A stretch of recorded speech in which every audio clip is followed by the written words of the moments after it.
Section 10.5 is factoring polynomials. So we've done, the last couple sections, we've been working with, multiplying polynomials. We did some dividing of polynomials. And today we're going to take the things we've learned with dividing polynomials and multiplying polynomials and kind of put it together and talk about what it means to factor a polynomial. So factoring, in essence, is just breaking down a number into components that you could multiply together to get that answer. So for example, if we talked about the factors of 12, how could you break down 12 into factors? Well, we could break it down into 3 times 4, okay? We've just factored 12. We broke it down into 3 times 4. So when we're factoring a polynomial, we're separating it into parts that could be then remultiplied to give you that value back, okay? So again, just kind of an overview of kind of what we're talking about. But let's take a closer look. Let's say we have the polynomial, or in this case a binomial, 6x plus 6y. And the first thing we want to do if we're asked to factor a polynomial is we're going to see, well, what do the terms of the polynomial have in common? What factors do they have in common? And looking at the coefficients here, I can see that they both can be divided by 6. Now, they don't have to be the exact same number, but they have to be able to be divided by the same number, okay?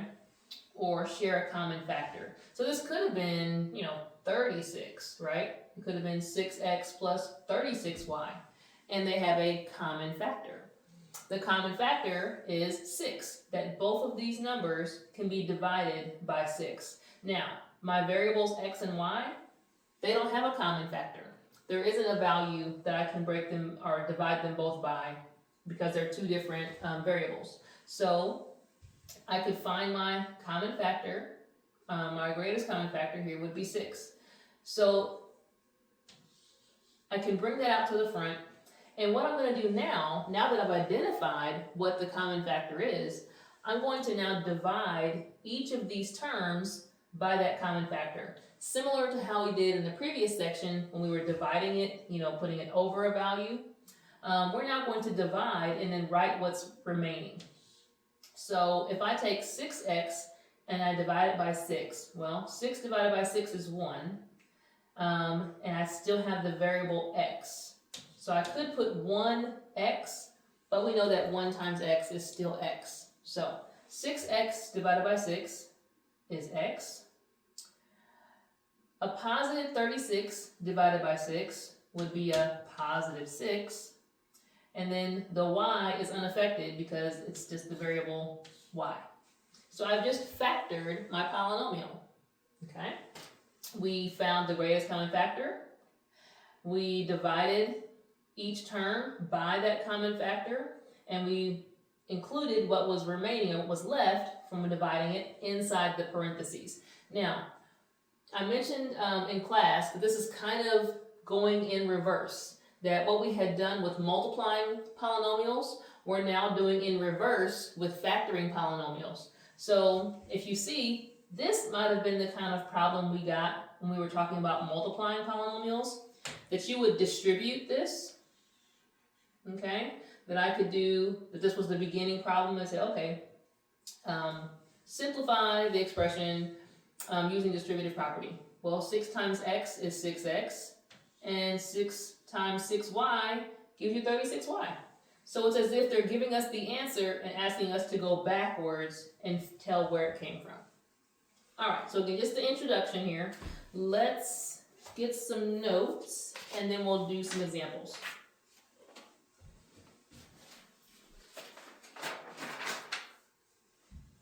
All right, so to factor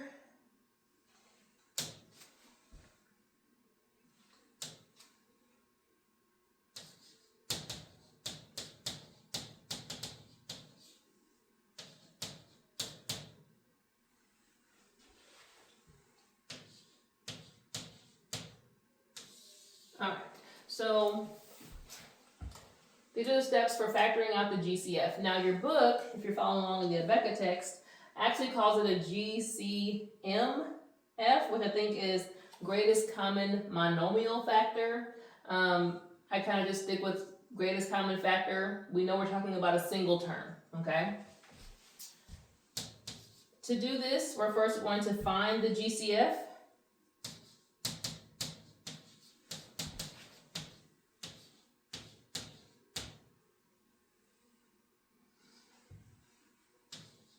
Once we know what that GCF is, again, it has to go into all of the terms of the polynomial. Then we're going to divide each term by the GCF.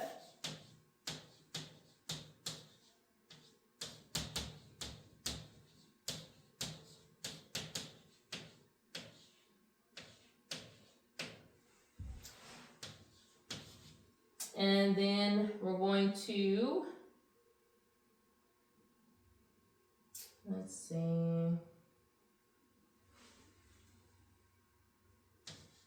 we're going to write the answer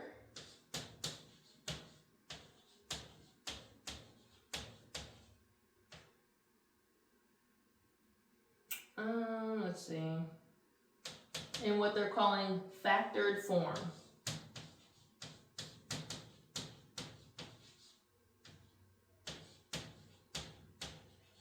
And the factored form has the GCF in the front, and then, you know, what's left after you've divided each term by that GCF inside of parentheses, okay?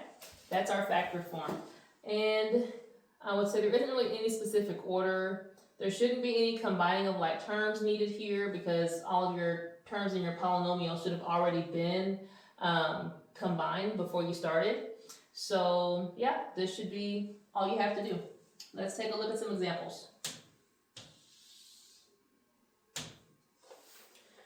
I'm looking at example 10.5. Letter A. And it says, factor out each common monomial, leave answers in factored form. So we've got 25b minus 10c. So we're looking at 25b and 10c and finding out what is the greatest common factor, or what's the largest number that can divide into both 25 and 10. Well, the largest value that can divide into 25 and 10 would be just 5. Okay, I'm going to write 5 outside here. Now I'm going to take a look at my variables. I've got a b and a c. They don't have anything in common, okay? So I don't get to include either one of these letters as a GCF because neither b or c are factors for both. All right, now I'm ready to write my answer in factored form after I divide each of these out. 25b divided by 5 would be 5b.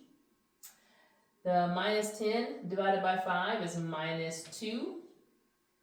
And then the c is also still there. Now if they ask us to check these, you could again check it by distributing to see if you get the same answer back out. Okay?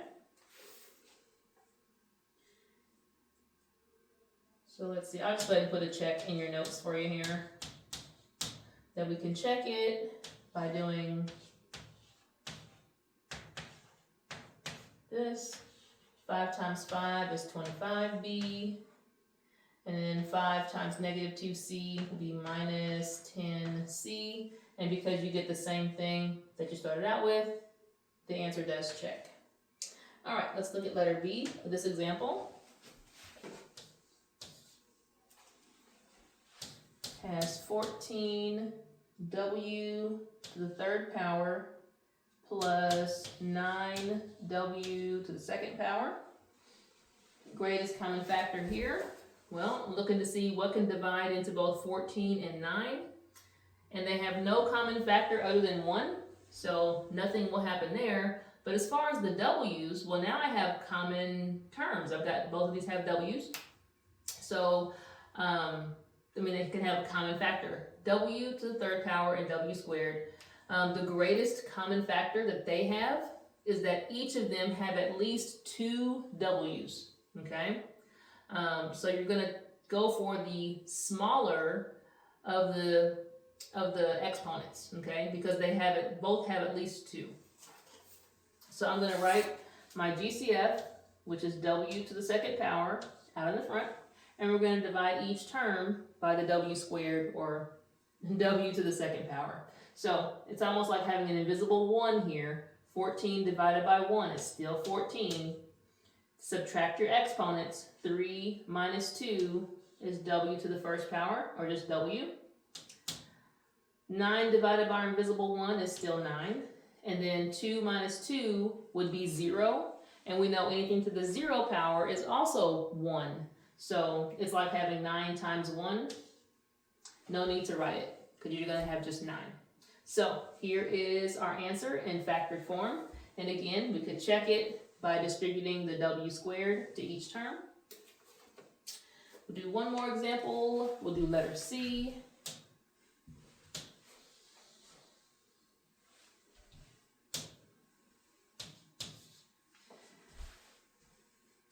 Letter C has 18x squared plus 6x.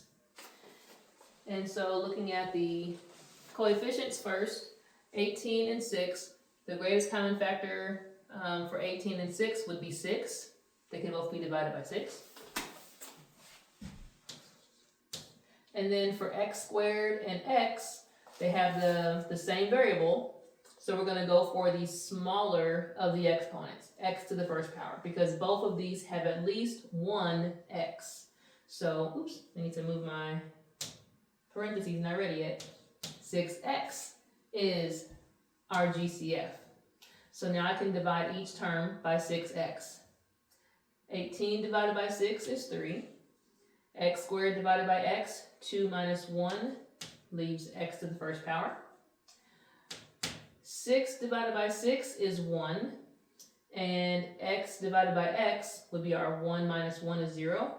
So in this case, I don't have anything to there was no variable to hold the space to multiply by 1. So I need to put that 1 as a placeholder in there. And the reason I can make sure that I don't forget to put it in there is that I have to be able to distribute to get my answer, my original, back out, right? And if I don't put that 1 as a placeholder, when I go to multiply 6x times 3x, I would only have 18x squared. I have to have it times 1 to get back to my 6x, okay? So again, that 6 divided by 6 was 1, and x divided by x was also 1. We normally leave 1s off, but in this case, we have to put it because it was the only thing in that space, okay? All right, so we're going to dig into factoring.